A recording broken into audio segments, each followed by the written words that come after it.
Terima kasih, Tuhan memberkati. Shalom.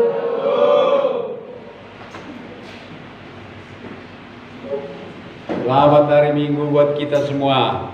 Selamat hari Minggu. Selamat datang buat kita semua.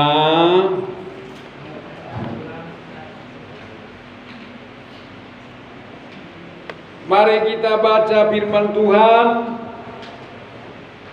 Kita buka Kisah Para Rasul pasal 1.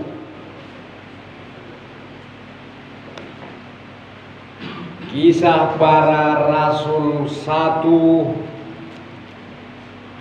ayat 3. Bukan ayat 8, ayat 3.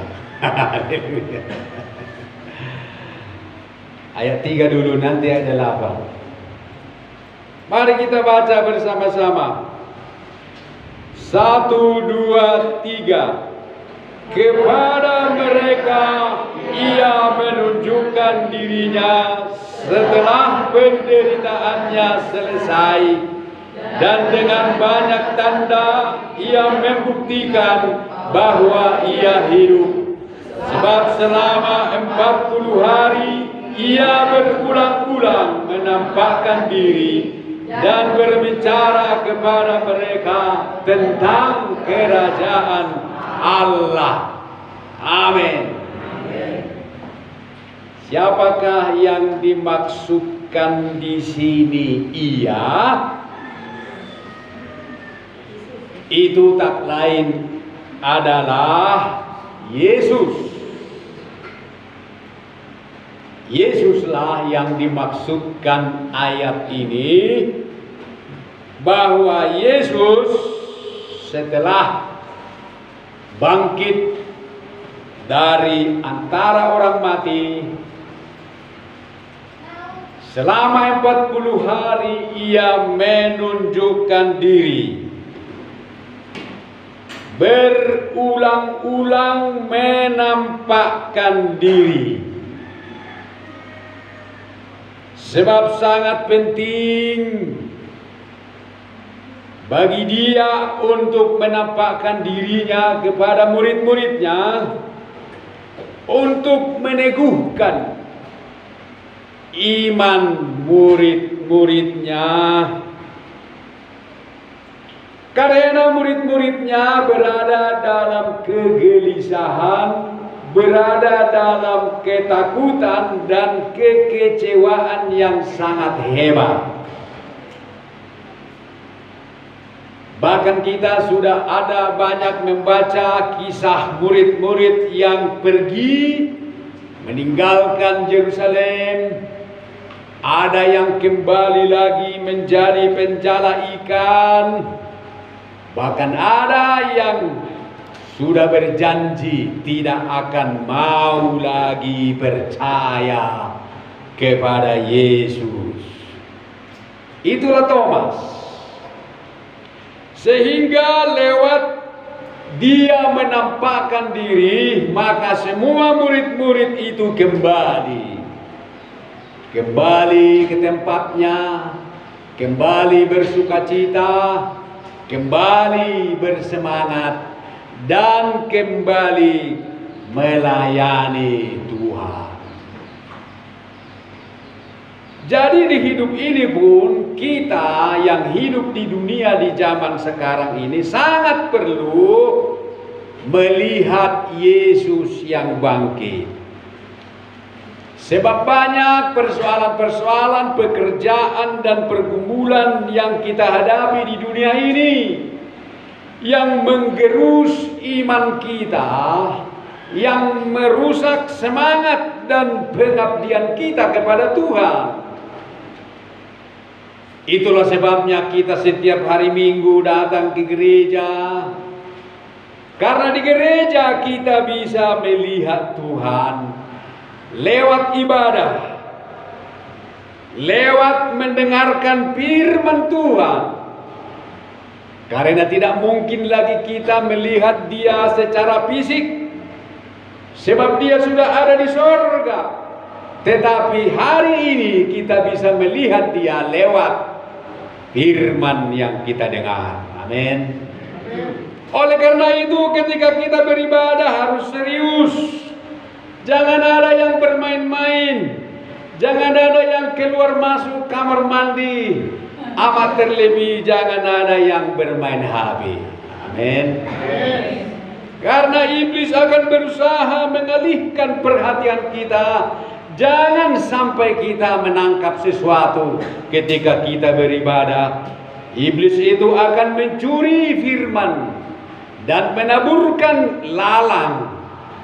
Itulah pekerjaan iblis. Dan yang kedua yang dilakukan oleh Yesus selama 40 hari itu, inilah yang mau saya tekankan hari ini, yaitu bahwa selama 40 hari itu ia berulang-ulang berbicara tentang kerajaan Allah. Amin. Berbicara tentang kerajaan Allah berulang-ulang selama 40 hari. Tentu murid-murid menjadi bosan. Karena 40 hari itu saja terus topik pembicaraan mereka. Mungkin bosan mereka. Kita baru 10 hari, 10 malam disuruh untuk menunggu Roh Kudus, sudah banyak yang bosan. Baru 3 hari, sudah adakah yang bosan mengenang? Puji Tuhan, belum ada yang bosan. Tapi di tempat lain sudah banyak yang bosan. Di sini belum ada yang bosan. Jadi ada kemungkinan murid-murid ini bosan. Itu aja khotbah Yesus ini tentang kerajaan Allah. Mengapa Yesus begitu gigih berulang-ulang menyampaikan kerajaan Allah kepada mereka? Karena memang itulah tugasnya. Itulah tugas yang diberikan oleh Bapa kepada Yesus. Kalau iblis tugasnya memberitakan, memperlihatkan kerajaan dunia. Itu yang dilakukan oleh iblis dalam Matius pasal 4 ayat 8. Bahwa iblis memperlihatkan kepada Yesus seluruh kerajaan dunia dengan segala kemegahannya. Itu. Tetapi Yesus tidak tertarik dengan itu. Tetapi Yesus memperlihatkan kepada murid-murid 40 hari berulang-ulang kerajaan Allah. Dan iblis di sisi lain memperlihatkan kepada manusia kerajaan dunia. Pilih mana? Mungkin kita lebih tertarik kepada kerajaan dunia. Mungkin kita lebih tertarik kepada kerajaan dunia. Sangat dibuktikan ada banyak gereja-gereja lebih senang menyampaikan tentang hal-hal yang jasmani di gereja. Sangat sedikit yang begitu serius dan sungguh-sungguh komitmen untuk menyampaikan hal-hal yang rohani. Karena memang manusia daging adanya lebih menyukai hal-hal yang jasmani. Tetapi itu tidak boleh kita biarkan. Kita harus hari datang kepada hari harus merobek segala keinginan daging kita. Sampai daging kita tidak bersuara lagi. Karena daging dan darah tidak punya bagian dalam kerajaan surga. Nah, mengapa Yesus berulang-ulang menyampaikan tentang kerajaan Allah? Yang pertama, karena itulah tugasnya. Dia setia melakukan tugasnya. Dia sukses melakukan tugasnya. Tugas yang terberat yang dilakukannya adalah ketika dia harus mati di atas kayu salib. Harus menderita bagi umat manusia. Sudah diselesaikannya tugas itu. Dan tugas selanjutnya pun dia tidak mau berhenti, yaitu memberitakan kepada mereka tentang kerajaan Allah. Oleh karena dia setia melakukan tugas dan pekerjaannya, maka Allah pun sangat meninggikan dia dan dia diangkat, terangkat hidup-hidup dari dunia ini. Keadaan Yesus terangkat hidup-hidup dari atas dunia ini itu adalah sebuah kegemilangan. Kegemilangan. Sebuah karunia ataupun yang terbaik yang Tuhan berikan kepada dia. Jadi ini mengajarkan kepada kita, kalau kita tetap setia melakukan tugas-tugas kita, Tuhan akan meninggikan kita. Tuhan akan memberikan kepada kita kegemilangannya.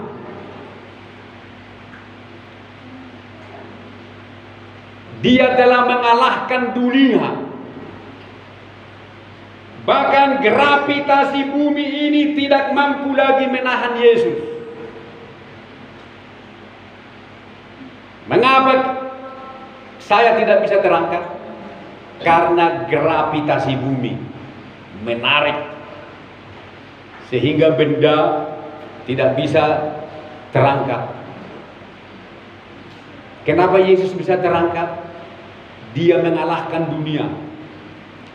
Daya tarik dunia ini, gravitasi bumi tidak dapat lagi menahan dia. Dan begitulah kita pada akhirnya, di mana kita akan dapat melepaskan semua yang mengikat kita di dunia, yang akan membuat kita terangkat ke sorga seperti Yesus, seperti Henokh, dan seperti Elia. Nah, di sini kita melihat Bapak Ibu saudaraku sekalian, Yesus memberitakan kepada mereka tentang kerajaan Allah. Berulang-ulang selama 40 hari itu saja terus topik pembicaraan mereka. Karena Yesus mau agar mereka masuk ke dalam kerajaan Allah itu. Sebab kerajaan dunia ini akan lenyap. Dunia dengan segala kemegahannya akan lenyap. Kita harus percaya itu. Amin. Yesus atau firman Tuhan berkata, Yohanes berkata, janganlah kamu mengasihi dunia ini dengan segala apa yang ada di dalamnya. Sebab jikalau kamu mengasihi dunia ini, maka kasih akan Bapa tidak ada padamu. Sebab dunia ini dengan segala keinginannya akan lenyap, tetapi orang yang mengasihi Allah akan hidup selama-lamanya. Itu ada tertulis. Jadi Yesus mau membawa murid-murid ke dalam kerajaan Allah itu. Tetapi murid-murid ini, Bapak Ibu saudaraku sekalian, mereka menginginkan kerajaan dunia. Ketika Yesus berbicara kepada mereka berulang-ulang tentang kerajaan Allah, tetapi murid-murid bertanya tentang kerajaan dunia dalam ayat 6, Kisah Rasul 1 ayat 6. Maka bertanyalah mereka yang berkumpul di situ, Tuhan, maukah Engkau pada masa ini memulihkan kerajaan bagi Israel? Jawabnya, engkau tidak perlu mengetahui masa dan waktu yang ditetapkan Bapa sendiri menurut kuasanya. Yesus berbicara tentang kerajaan Allah, tetapi murid-murid menginginkan kerajaan dunia. Tetapi walaupun murid-murid menanyakan tentang kerajaan dunia atau kerajaan bagi Israel, Yesus juga tidak menyangkal. Yesus juga mengiyakan. Berarti bahwa Tuhan juga akan memulihkan kerajaan dunia bagi bangsa Israel. Dan juga Tuhan juga menyediakan kerajaan Allah bagi bangsa Israel. Tetapi tentang kapan mau menerima kerajaan itu, Yesus berkata mereka harus sabar. Mereka harus menunggu. Mereka harus mengikuti sebuah program daripada Allah, yaitu ayat 6, ayat 8. Tetapi kamu akan menerima kuasa kalau Roh Kudus turun ke atas kamu. Inilah jawaban Yesus. Murid-murid bertanya, Tuhan, maukah Engkau pada masa ini memulihkan kerajaan bagi Israel? Yesus menjawab, engkau tidak perlu mengetahui masa dan waktu itu, tetapi kamu akan menerima kuasa. Tetapi kamu akan menerima kuasa. Tetapi kamu akan menerima hak untuk masuk ke dalam kerajaan itu kalau Roh Kudus turun ke atas kamu. Amin. Yang namanya kerajaan, di dalam sebuah kerajaan, kuasa yang berbicara, kekuasaan yang berbicara. Maka Yesus pun memberikan kepada mereka kuasa.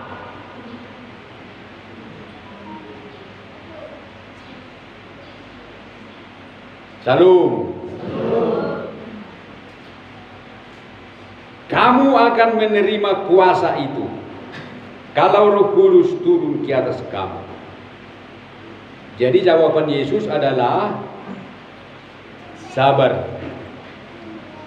tahan dulu, tunggu dulu masa dan waktunya. Percayalah bahwa kamu semua akan menerima kerajaan itu, yaitu kerajaan Allah dan kerajaan bagi Israel. Itu semua disediakan oleh Tuhan bagi mereka dan juga bagi gerejanya. Tetapi ada satu yang diberikan oleh Tuhan, yaitu kalau Roh Kudus turun atas kamu. Kalau Roh Kudus turun atas kamu. Itulah sebabnya ketika dia berbicara kepada mereka tentang kerajaan Allah dalam ayat 3 itu, dalam ayat 4 Yesus melarang mereka meninggalkan Yerusalem. Ayat 3 terakhir berkata begini, ia berulang-ulang menampakkan diri dan berbicara kepada mereka tentang kerajaan Allah. Ayat 4. Pada suatu hari ketika ia makan bersama-sama dengan mereka, ia melarang mereka meninggalkan Yerusalem dan menyuruh mereka tinggal di situ, menantikan janji Bapa yang demikian katanya telah kamu dengar daripadaku. Sebab Yohanes membaptis dengan air, tetapi tidak lama lagi kamu akan dibaptis dengan Roh Kudus. Setelah dia berbicara tentang kerajaan Allah panjang lebar, dia berpesan lagi agar mereka jangan meninggalkan Yerusalem sebelum mereka menerima janji Bapa, yaitu Roh Kudus. Dan apabila Roh Kudus itu turun kepada mereka, maka mereka akan menerima kuasa. Yang namanya kuasa, yang namanya kerajaan tidak terlepas dari sebuah kekuasaan. Yang namanya kerajaan ada pemerintahan. Jadi sangat penting kita untuk dipenuhi Roh Kudus, Bapak Ibu saudaraku sekalian. Amin. Hari Kamis yang lalu saya sudah sampaikan bahwa dalam 2 Korintus 5 ayat 1 sampai 5 bahwa Allah telah menyediakan bagi kita tempat kediaman yang kekal di sorga yang tidak dibuat oleh tangan manusia. Dalam ayat itu dikatakan, jika rumah, kemah, tempat kediaman kita ini dibongkar, bila tubuh kita mati, bila tubuh kita dibongkar, bila rumah kita di bumi dibongkar, Allah sudah menyediakan di sorga sebuah tempat kediaman yang kekal, yang tidak dibuat oleh tangan manusia, yaitu rumah Bapa. Seperti yang Yesus katakan dalam Yohanes 14, jangan lagi gelisah hatimu, percayalah kepada Allah, percayalah juga kepadaku, sebab di rumah Bapakku banyak tempat tinggal. Sebab jika tidak demikian, tentu aku mengatakannya kepadamu, dan aku pergi ke situ untuk menyediakan tempat bagimu. Dan jika tempat itu sudah kusediakan bagimu, maka aku akan datang kembali kepadamu, supaya di tempat di mana aku berada, kamu pun berada. Tetapi dalam 2 Korintus 5 itu dikatakan bahwa Allah justru yang telah mempersiapkan kita untuk hal itu, dan mengaruniakan roh kepada kita menjadi jaminan bagi kita, jaminan dari segala sesuatu yang disediakan Allah bagi kita. Amin. Apa yang disediakan Allah bagi kita di sorga? Rumah. Apa jaminannya? Roh Kudus. Apa yang disediakan Allah bagi kita? Kerajaan Allah. Apa jaminannya? Juga Roh Kudus. Tetapi kamu akan menerima kuasa. Jawaban Yesus ini adalah karena pertanyaan murid-murid tentang kapan kerajaan Allah. Kapan engkau Tuhan, maukah engkau Tuhan memulihkan kerajaan bagi kami? Tetapi jawaban Yesus, kamu akan menerima kuasa kalau Roh Kudus turun atas kamu. Haleluya. Amin. Haleluya.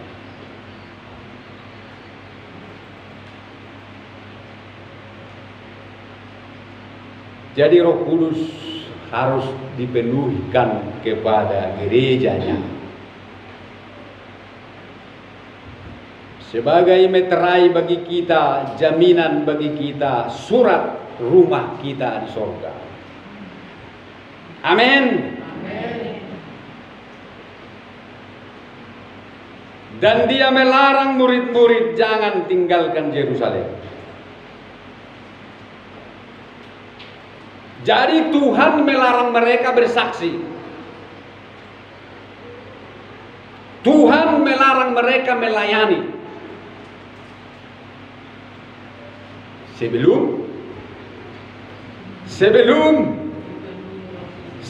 Roh Kudus turun. Dilarang. Mengapa dilarang? Coba kita buka dulu Matius pasal 5. Matius pasal 5 ayat 10.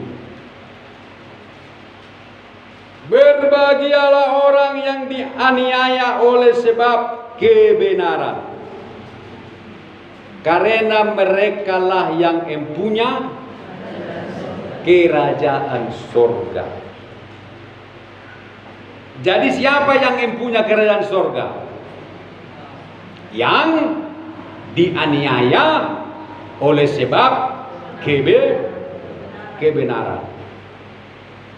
Kerajaan Allah itu, Roma 14 ayat 17 berkata, bukan soal makanan dan minuman, tetapi soal kebenaran, damai sejahtera dan sukacita oleh Roh Kudus.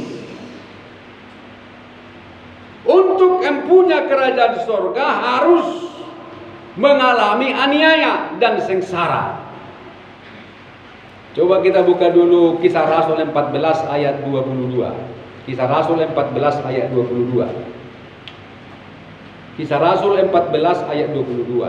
Di tempat itu mereka menguatkan hati murid-murid itu dan menasihati mereka supaya mereka bertekun di dalam iman, dan mengatakan bahwa untuk masuk ke dalam kerajaan Allah kita harus mengalami banyak sengsara.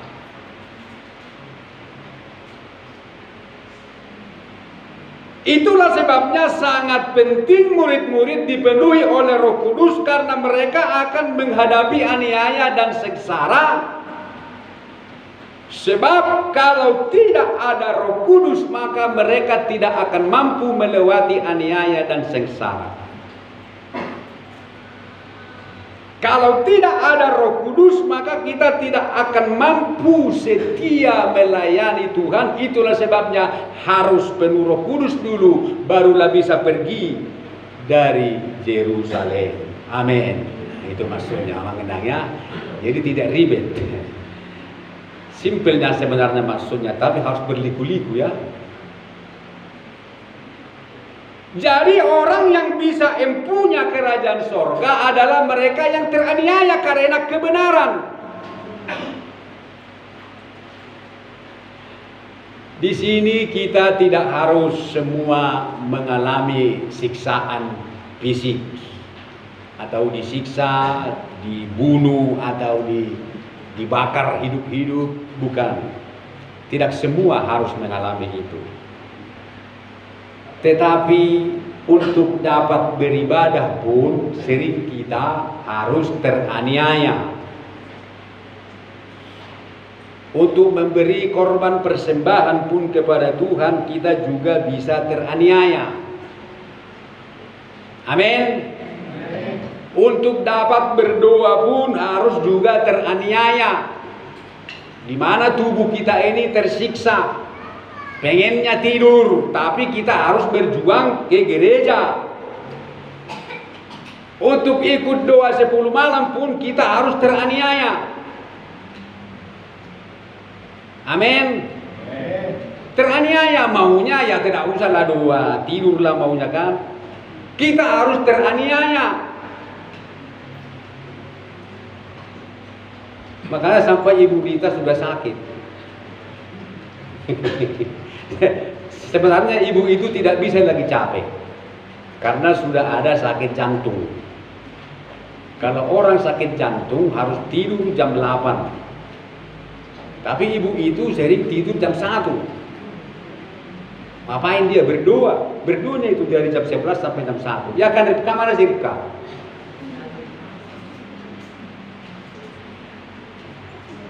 Teraniaya dia. Sakit jantung maunya jam 8 sudah tidur. Kita ibadah.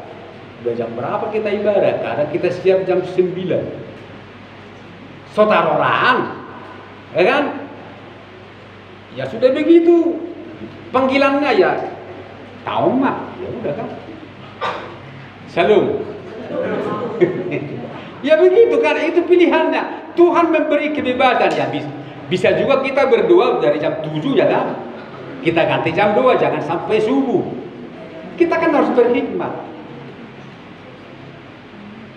Makanya masuk rumah sakit, sesak kata jantungnya katanya udah begini-begini.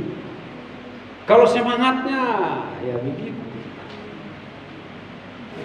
Jadi teraniaya, orang mekelamu. Jadi untuk masuk ke dalam kerajaan Allah harus banyak sengsara, harus banyak aniaya dan tanpa Roh Kudus. Atau dohida muduh. Itulah makanya Yesus berkata, jangan tinggalkan Yerusalem. Jangan coba-coba melayani keluar Yerusalem sebelum kamu semua penuh Roh Kudus, karena di luar sana banyak serigala. Ada aniaya, ada penderitaan, maka perlu penuh Roh Kudus. Molosong to di perbedaan idiolah kamu. Melihat burung-burung muda belga-belga, orang kan?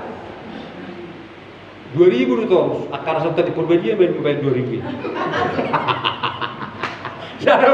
Son. Tapi karena Roh Kudus dimampukan memberi yang terbaik. Karena Roh Kudus diberi Tuhan rezeki. Jadi akan holiton nasi berkati Tuhan dong. Bapak mau seberkati kamu ya udahlah bapak kan. Alayak kena burjono menangi pas-pasu Tuhan. Butina bisa memberi.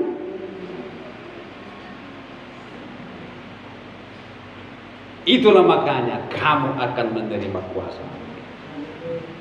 Jangan tinggalkan Yerusalem. Jangan melayani sebelum penuh Roh Kudus. Karena tanpa Roh Kudus, pelayananmu penuh dengan persungutan dan menjadi sandungan. Itulah makanya murid-murid itu dalam Kisah Rasul pasal 8, kita lihat Kisah Rasul pasal 8 ayat 16. Kisah Rasul pasal 8 ayat 1b. Pada waktu itu mulailah penganiayaan yang hebat terhadap jemaat di Yerusalem. Mereka semua kecuali rasul-rasul tersebar ke seluruh Yudea dan Samaria. Orang-orang saleh menguburkan mayat Stefanus serta meratapinya dengan sangat. Tetapi Saulus berusaha membinasakan jemaat itu, dan ia memasuki rumah demi rumah dan menyeret laki-laki dan perempuan keluar dan menyerahkan mereka untuk dimasukkan ke dalam penjara. Berat sekali penderitaan murid-murid orang-orang yang percaya Yesus waktu itu. Tanpa Roh Kudus takkan mampu mereka melewati itu. Itulah sebabnya Yesus sangat berpesan, jangan tinggalkan Yerusalem. Kamu akan menerima kuasa kalau Roh Kudus turun di atas kamu.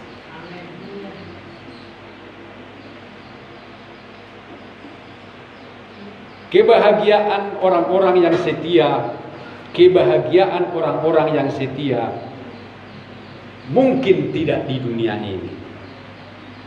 Mungkin tidak kita terima seluruhnya di dunia ini. Tetapi nanti di sorga, semua yang tidak mau setia akan menyesal. Di akhir zaman mereka yang tidak mau setia akan menyesal dan tersolat. Tetapi orang-orang yang setia akan bersorak-sorak, bersukacita bersama dengan Yesus selama-lamanya. Tetapi mereka yang acuh tak acuh akan menderita sengsara selama-lamanya. Amin. Memang sukar dipahami Bapak Ibu saudaraku sekalian, di saat dunia memberi arus yang berbeda dengan arus firman Tuhan. Seolah-olah kita mau mengikuti arus dunia ini, karena memang seluruh dunia menjurus kepada arus dunia. Karena memang arus dunia sangat enak, sangat menjanjikan, sangat menggiurkan dalam segala hal. Tetapi saya dan saudara harus memilih firman Tuhan. Keindahan, kemegahan di dunia ini sementara saja. Kalau kita tidak ada Roh Kudus, kita akan mengapian.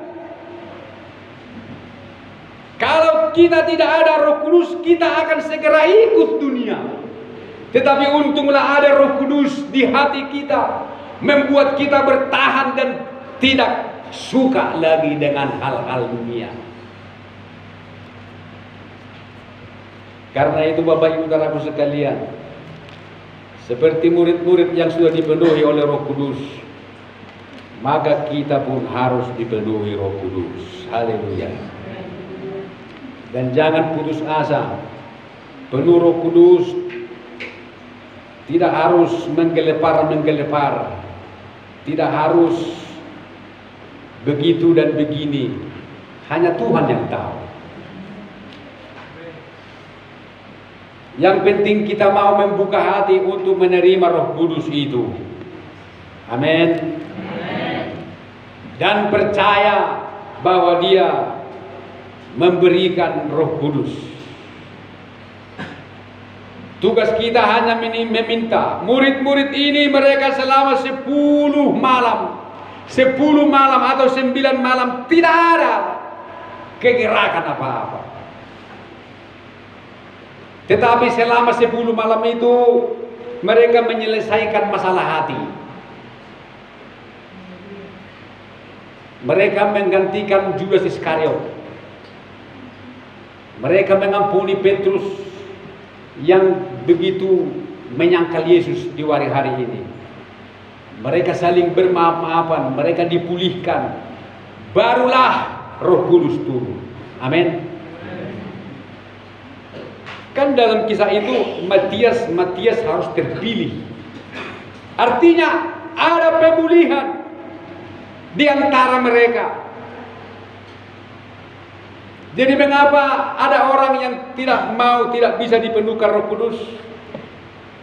Tidak bisa mengalami kegerakan sedikit pun walaupun sudah begitu berusaha, tetapi tidak mungkin ada sesuatu di hati kita, di hidup kita yang perlu harus dipulihkan. maka Roh Kudus itu akan turun dengan sendirinya memenuhi hidup kita. Yang penting hati kita rindu, hati kita mau, hati kita terbuka.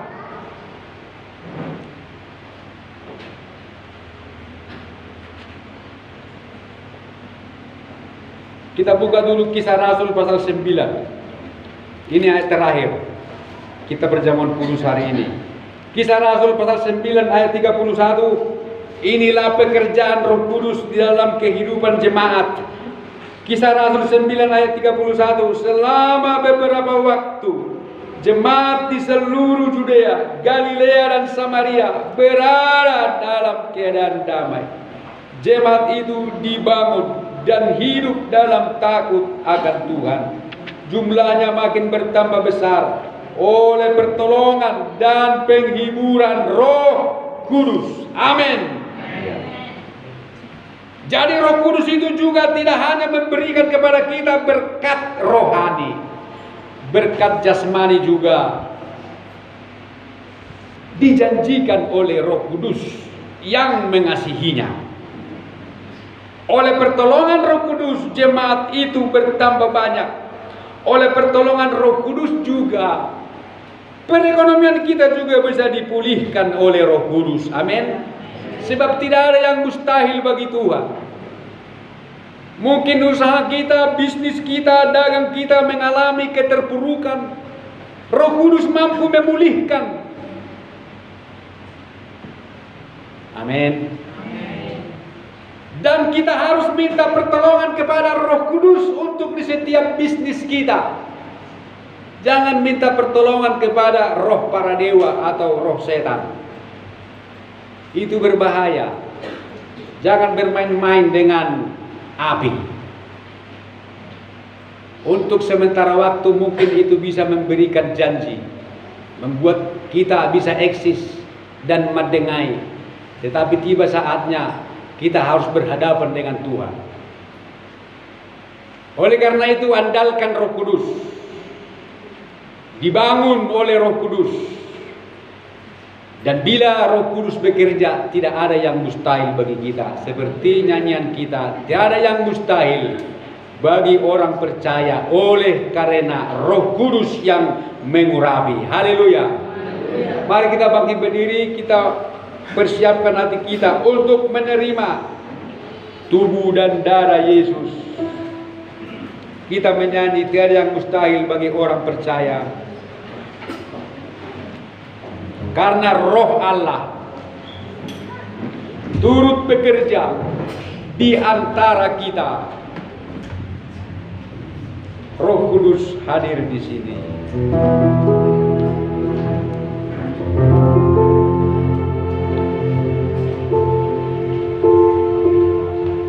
Terima kasih Tuhan.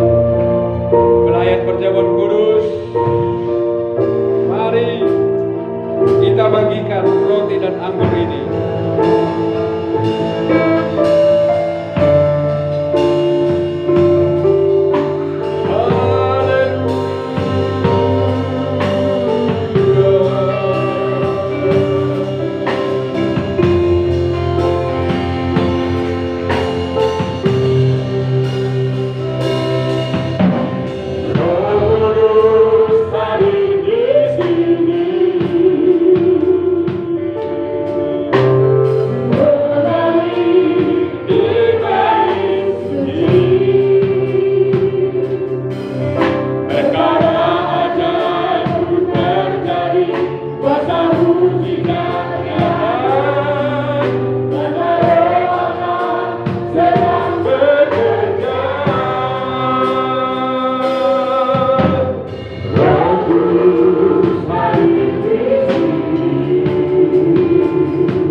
Kami persiapkan hati dan pikiran kami.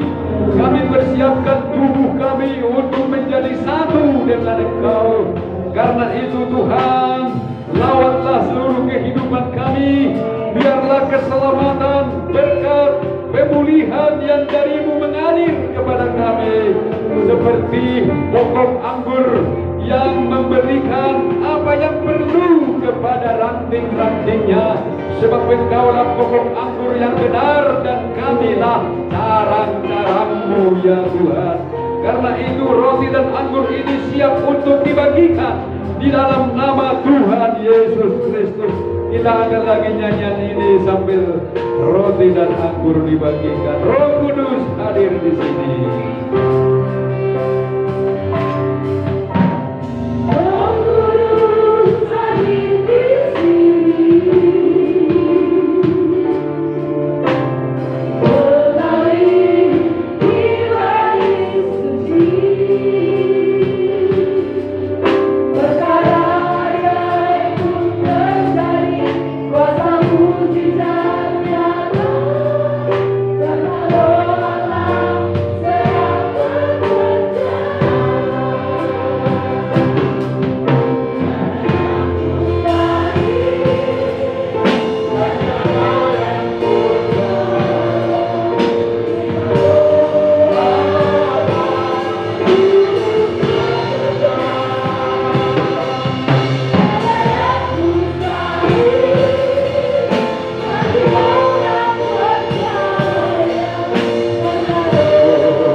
Taruh roti di tangan kanan kita.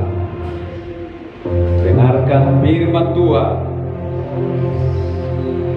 Maka kata Yesus kepada mereka, Aku berkata kepadamu, sesungguhnya Jikalau kamu tidak makan daging anak manusia dan tidak minum darahnya, kamu tidak mempunyai hidup di dalam dirimu.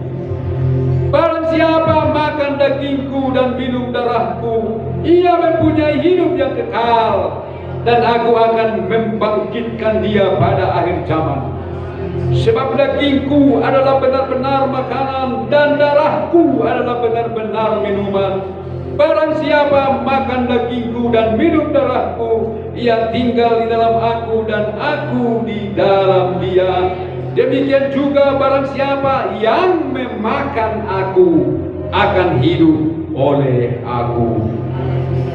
Sebab apa yang telah kuteruskan kepadamu telah aku terima dari Tuhan, yaitu bahwa Tuhan Yesus pada malam waktu ia diserahkan mengambil roti, dan sesudah itu ia mengucap syukur atasnya, ia memecah-mecahkannya dan berkata, inilah tubuhku yang diserahkan bagi kamu, perbuatlah ini menjadi peringatan akan aku. Mari kita makan dalam nama Tuhan Yesus Kristus. Haleluya.